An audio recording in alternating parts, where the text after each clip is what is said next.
观众朋友大家好，欢迎收看《真真假假之间》节目，我是碧纯，带你一起来聊一聊现代人的媒体识读力。那讲到现代人呢，真的是手机跟网络都是不可或缺的，而且呢，我们都会接收到很多的资讯，但这些资讯呢，到底对你是好还是不好呢？您知道吗？所以今天呢，我们要来谈一谈资讯焦虑这个议题，为大家邀请到2位贵宾。首先，我们要欢迎的是安南医院的精神医学科主任张俊宏医师，欢迎您。各位观众，大家好，我是安南医院的精神医学科张俊宏主任。那这次有这个机会来跟大家一起交流。另外一位呢，就是我们的长隆大学大众传播系的助理教授张英韶老师。是，大家好，我是张英韶。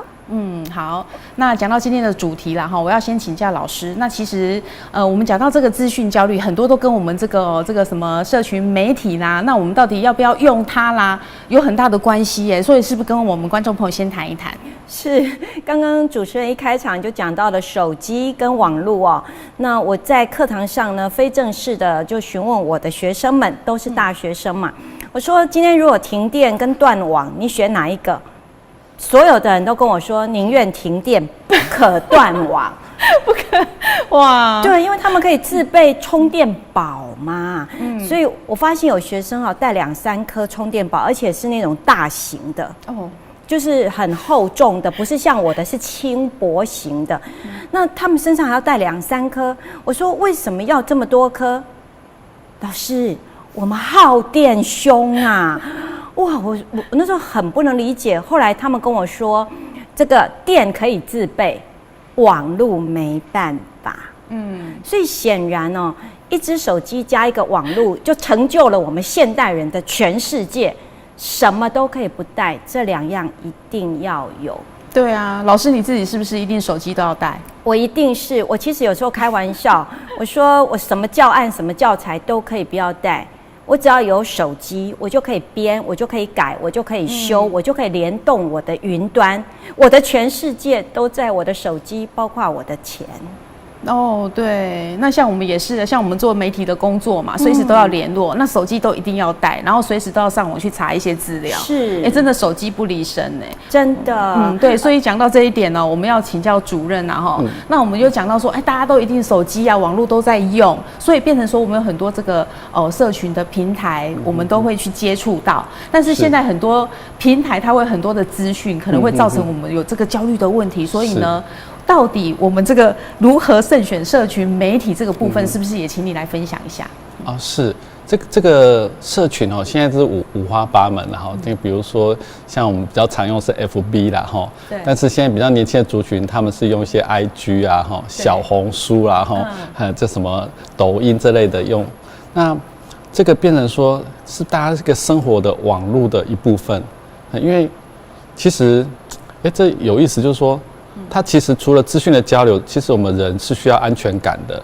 你需要一个关系，那个虚拟的网络关系也是一个反而有时候是一个重要，甚至对青少年某些人来讲是更重要的关系。对。那会焦虑，其实我们其实最近也这其实国外已经有研究了，就是美国他们调查说这个成年人的身心状况哈，其实。这10年来显著的上升，然后他甚至去区分不同的年龄层，发现说在我们这种6年级生、7年级生都微幅上升或持平或微幅上升，可是，在那种16岁到24岁的青少年啊、大专生的这个指数上升的非常高，上升非常高啊。那这些身心症状里面又以焦虑症为最多，焦虑症最多。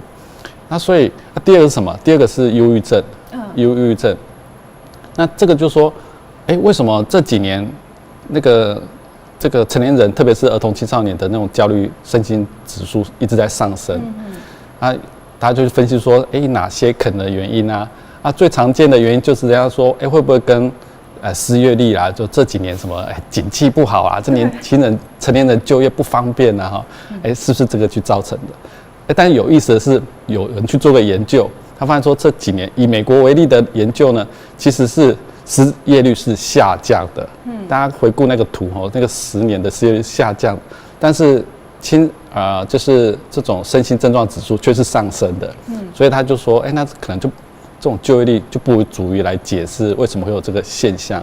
对啊，所以后来有人去做一个社群研究，就是他去看说那个这些成年人啊，用社群的时间呢，用1到3个小时、3到5个小时，还是10个小时每天哦，用越久，发现说身心症状焦虑的指数越高。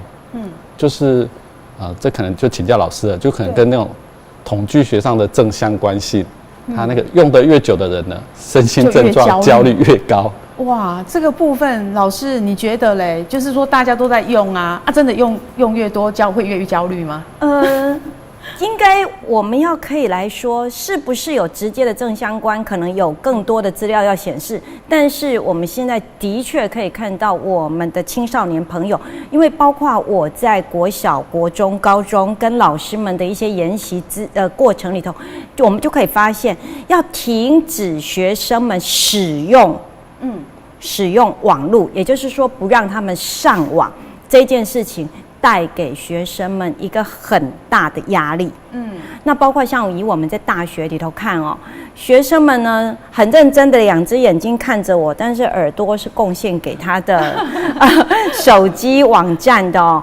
那在这样的情况底下，你如果说要他，我记得教育部有提到说，2025年，也就是今年的下半学期开始，要让国中小学这个学生上课的时候不带手机。那现在目前也很认真的在一个讨论当中了，因为我发现在大学里头，我们已经几乎没有办法去要求学生上课的时候放下手机。我学生很可爱的跟我说：“老师，我们其实有在听哦。”我说那几只耳朵听呢？有1只，真的听得清楚吗？可以的，可以的。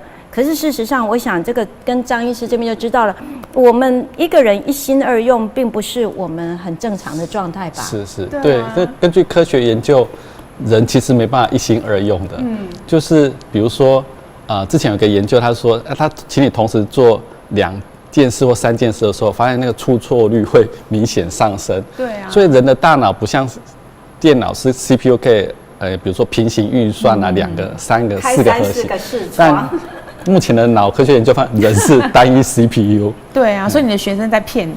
对，他们觉得自己是有关注到我的自己的感觉，但是不代表你从事后去回推检阅，就是像刚刚张医师讲的，那个就是哩哩浪浪啦。那但是问题是来了，我们常常会觉得说，是不是青少年？可是甚至像我这种5年级生，我也发现我很容易没有办法专心开会。对，在开会的时候，你会发现每个人其实在滑手。我们也是觉得我们一心二用啊，主席讲什么我们都有听进来哦，所以这种是跳着听吧？对呀，那所以这是不是也是一个我们为什么会发现人之常情啊？对，这个其实影响很大，就连我们成年人都自己都感觉到有一些叫注意力分散的情形。对，这个在那个儿童青少年影响更大，因为脑科学研究是他们那个大脑一直要到25岁左右才会稳定下来。对，那你在越早期去接触一些这种数位社群软体，发现说蛮多影响，除了刚刚讲的那些身心状况指数上升。你如果去注意新闻，前阵子澳洲他们在推一个法案，可能要限制16岁以下的青少年用这个网络的社群网络要有那个监护人去同意。就是因为他们发现说太多会有这种影响，比如说像失读症，就是刚刚主持人也和老师有在提到，那个长篇的文章他定不下来，他看字会一直跳。他没办法专心，所以这个国外也有研究说，那个婴幼儿若用那个平板用得越久，他的那个专注力会越差。对，这个我真的就要回应哦。我们其实，在很多的媒体跟儿童的这个学习表现里头，其实已经有很充足的研究资料。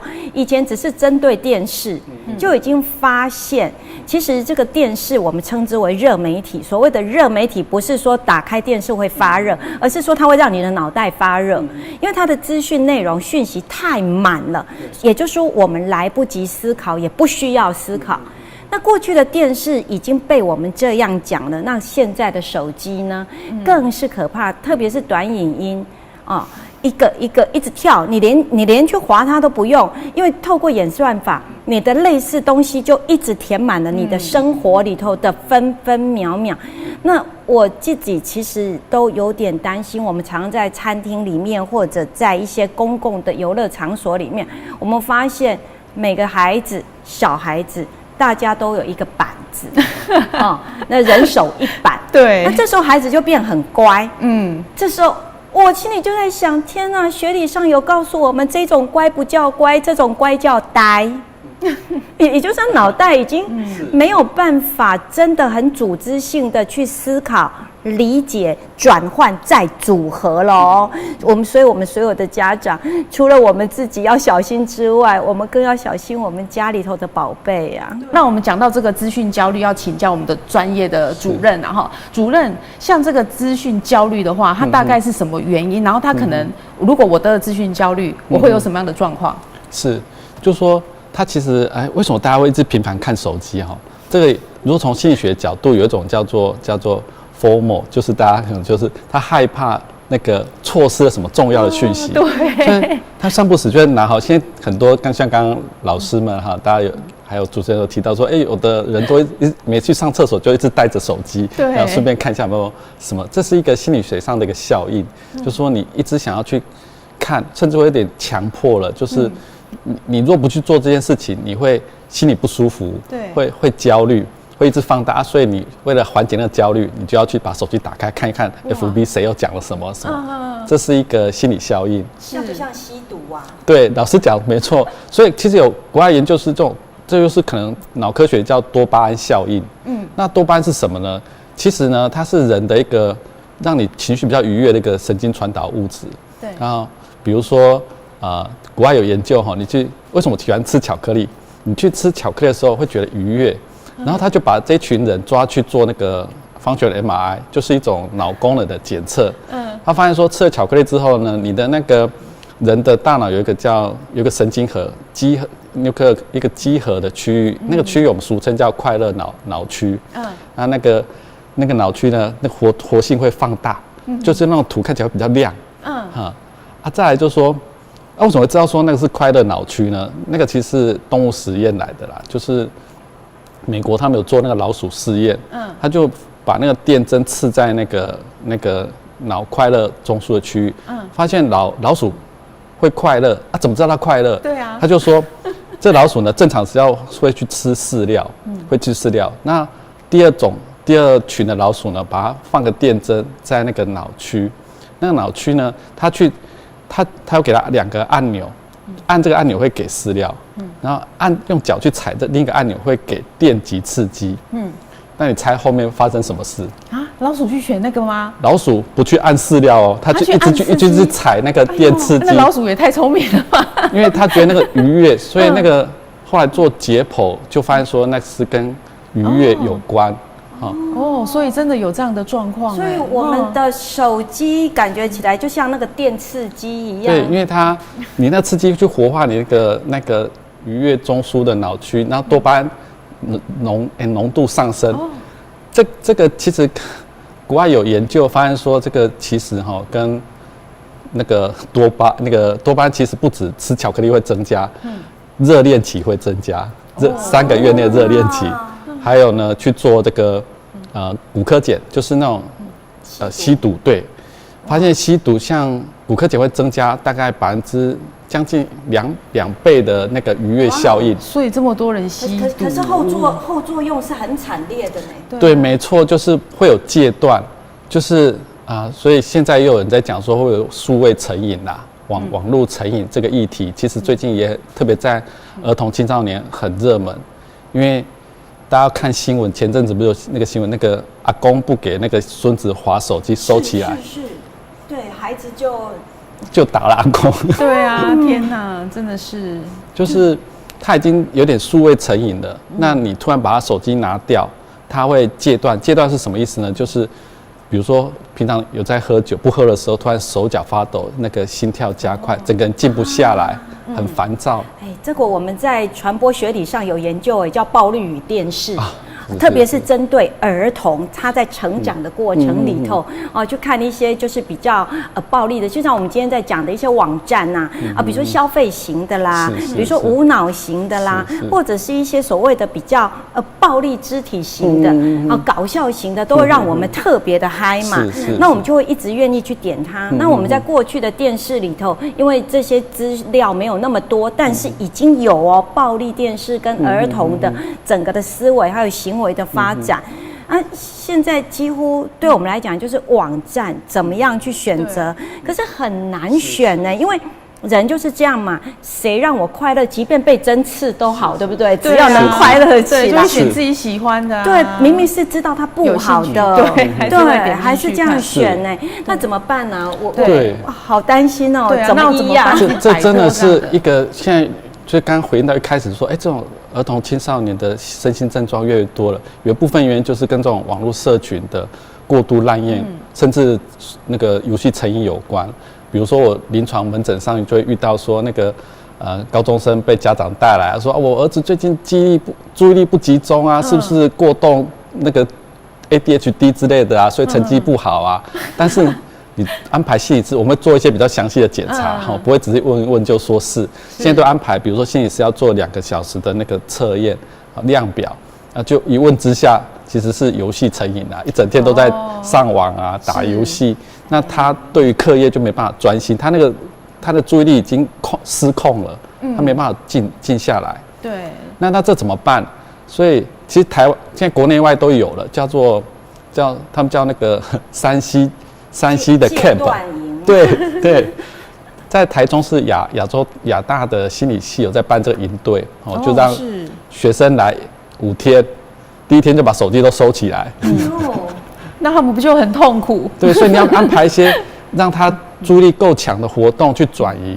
那通常是前3天第1天和前3天最辛苦。对，就是其实人都有这种感觉，这个其实在成年人可能就是成瘾喝酒或者是那个毒品成瘾但是你把它戒断一段时间，通常是7天左右就会慢慢的下来，就可以戒断哦。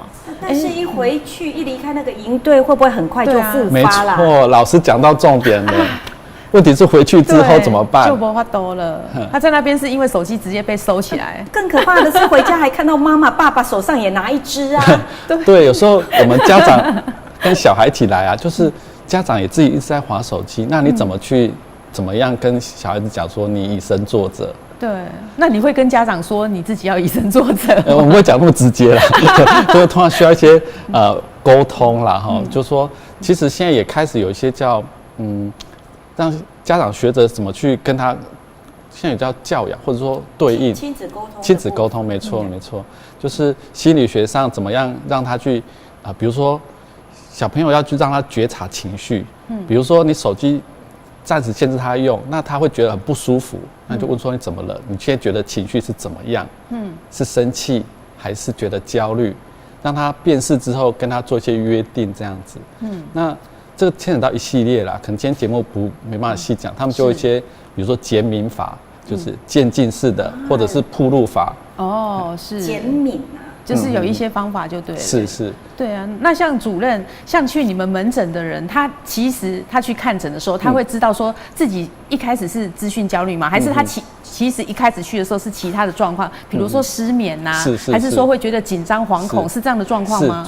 主持人讲的一点都没错啦，其实来不会跟你讲说他是手机用太多啦，没有人这样讲的。没有人这样讲，也不好意思说。就成年人来就说我最近就睡不好失眠那个或甚至会心脏不舒服啊，他会跳很快，不知道是怎么了，身体怎么了？结果他去看了心脏科医师之后，心脏科帮他做了一些心电图检查，说你没事可能是有关身心压力症候群，就会转来我们这边做进一步评估。然后发现真的是哇，可是他连心脏都已经不舒服了，真的会影响这么严重？对，就是因为你焦虑的程度看每个人，但是焦虑程度往上升的时候，人会出现一些自律神经比如说。交感神经会兴奋，人会心跳血压偏高，你会比较坐不住，然后你会那个越来越强烈的时候，有时候甚至工作或学业都会受影响，他就觉得说自己是一些心理的应该说心脏的问题去看，但是我们的心脏科医师都很有这个很知道说这个非常专业，都会介绍这部分可能是来做进一步的评估这样子。对，其实这个有一阵子大家在探讨了，我们网络社也在探讨，你的朋友圈是不是都是贵妇，都是闲在玩的人？如果是，快退出你的朋友圈吧，因为不可能有一个人天天都在当贵妇，天天都只有在吃喝玩乐嘛。可是当我们看到别人的时候，密度很高，哎呀，碧纯也在吃喝玩乐，张医师也在吃喝玩乐，张老师也在吃喝玩乐，怎么只有我一个人没有吃喝玩乐？那这时候就会觉得自己的人生很悲哀，然后就觉得为什么这个人每个人全世界都比我更好？那所以有一阵子其实有一个这样的呼吁啦，如果你的朋友圈整天都在吃喝玩乐，那快戒掉这个朋友圈。对啊，怎么可能会这样嘞？不可能啊！所以就很多一些假讯息跟假的资讯，然后误导我们。这也不能叫假讯息，它应该是说每一个人都在营造自己对外的美好假象。可是如果你有30个朋友、50个朋友，各自都营运一点点。他自己的一点点快乐把它放大，那综合起来对我们来讲是一种排山倒海的感觉。对啊，老师你这样讲，我才想到说，其实我们看 IGFB 啊，都看到大家都会 po 我今天吃的多好的，然后我买的什么东西，打扮多漂亮，他不会把它不好 po 出来。就像我每次看别人家的狗狗都好可爱啊，那结果可是我朋友就会跟我说，你别被骗了，几万只狗里头可爱那几只，对，而且其他的大小便给你看，他都不会讲。除了可爱以外，他有点麻烦。老师最近很想买狗，对，所以他就会讲到这个议题。对啊，所以主任，那到底我们应该怎么办啊？就是说，可能很多人还不自觉自己已经有资讯焦虑，但实际上已经有了。那这样子，你是不是建议我们的观众朋友应该怎么样去察觉自己到底是不是有资讯焦虑，然后应该要怎么做？对，这就是像刚刚主持人还有老师提到的问题，就是网络上使用，除了刚刚讲的一些之外，也有常见的心理就是会去比较的效应啊。对，那个其实，在儿童青少年，像 IG 都是放美美的照片，所以发现说很多儿童青少年为什么开始化妆，就是很小就开始容貌焦虑症。容貌焦虑症这也有。就是其实一般整形外科不建议18岁以下的儿童青少年去做整形，但是他们后来有个研究发现说，那个比例在上升。不到18岁他就去跟妈妈要他毕业礼物是去做整形哦，所以这个其实。这种比较心理学的比较效应是很强的啊。题外话了，为什么会有这个心理学效应？根据那个演化心理学的角度来讲，说因为人为了生存就是一定要比较，我比你优秀，我才活得下去，所以这是天生的，人会比较是天生的心理。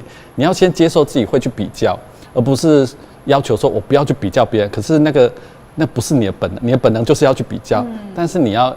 觉察到自己这个比较的心态，就像老师讲的，知道自己在比较，那你就把他们排除。就说甚至就现在怎么办？如果这个发现说自己这个太去一直在意别人的比较就是有一个叫希望说你从被动的使用到变成主动的使用。比如说手机你都是一无聊就一直看一直比较，那你要规律自己哪些时间能用，哪些时间不能用。就是试着去主动掌握，这个国外有个有名的网红，他就分享他的经验。他说他也是成瘾的很严重，后来发现说整个生活大乱，他最后是把手机交给他的朋友，就是他的工作伙伴，他只能6日才能上 FB。哇，就是那当然我们不用做到那么绝对啦。我觉得大家可以规划一下自己的生活使用。那家长跟小孩怎么做的话，要做一起叫协同的定一些生活计划。就是刚刚老师讲的，那营队结束出去了怎么办？所以他们会帮家长上一些课，说出去了你怎么样跟他沟通，怎么样去安排手机的使用。那还有一个点就是说，为什么会去用？其实第二个原因是你的生活没有重心。对，你要找回自己的重心是什么，然后尽量用一些生活做一些实体的接触。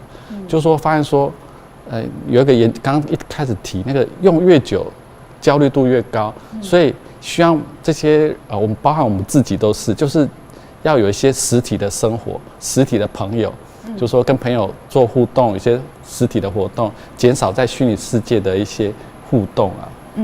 这一点我就要跟大家分享一下，因为我觉得我之前也是就是没有什么兴趣，然后我都会待在家里的时候，就手机拼命滑到睡前还在滑，然后后来又搞成说我自己会失眠，因为用了太多手机，然后就是有很焦虑这样子，然后后来我就决定我不要用那么多手机，但是我真的要像主任讲的，找到一个自己的兴趣，然后我真的是去学跳舞，学跳舞之后，我发现我用手机的时间没再那么多，然后自己身体也健康很多，对不对？是，所以其实有一些另外的兴趣真的很重要，对不对，主任？就是像主持人，有个舞蹈的生活兴趣跟重心，这是其中一个建议啦。所以我们发现说，很多小孩他为什么游戏成瘾？因为他成绩没有成就感啦，他在学校没有成就感啦。对。但是在游戏的世界里面，他可能是某个那个领导者之类的，对，就很强了然后他就觉得我找到我的成就感，然后就越会去用它。对啊。那老师像你一天到晚都用手机，然后你是连上厕所、洗澡都带着的，老师你有没有资讯焦虑啊？我可能还好，因为说真的，比如说我的工作比较忙，那我又是一个敬业的人，比如说现在我们整个早上在录节目的话。我就不可能去滑手机。那我在上课的时候，我眼睁睁的看着学生滑手机，我也不会滑手机。对，所以我因为可能我的工作就是说忙碌这一件事情，它的确就再加上就敬业这件事情，他就会把我等于是被动式的管理啦。那所以我自己比较担心的倒是我退休后怎么办？那我也是帮自己规划，比如说就是运动，那健身，然后出门去看实体的踏青，所以我现在有踏青名单。我现在其实也有点担心我们的年轻人，他们跟我说，老师，网络上什么都有，我为什么要出门？他在网络上都看得到很棒的风景。可是我就告诉他们，你看到的是别人消化过后的内容，我不好意思说那叫排什么物别人家做完了，你应该是透过自己的视角，对，去经历去体察。那像我自己就是帮我自己排了一个我退休的这个踏青表。因为我发现我连我家附近隔壁的海边我都很少去。对，所以帮自己做一些这些规划，我想这也应该是协助自己远离手机，因为有事做，就像刚刚医生讲的，我只要有个重心。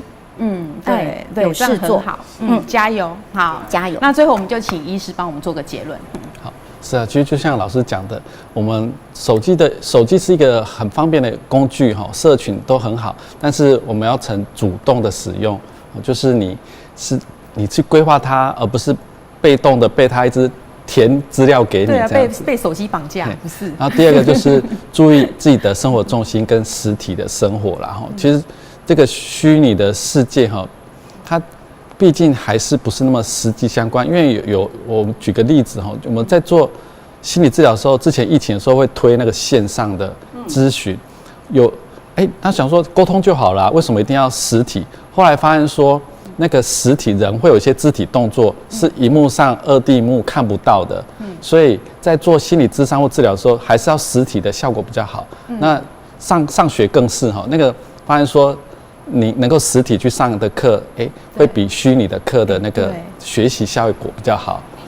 对，好，那我们非常感谢2位贵宾到节目当中。那大家呢要体验一下，说到底自己有没有这个资讯的焦虑啦，多培养一些兴趣，不要让自己被资讯焦虑来绑架了。好，再次谢谢2位贵宾，也谢谢观众朋友的收看。那我们下回再见喽，拜拜。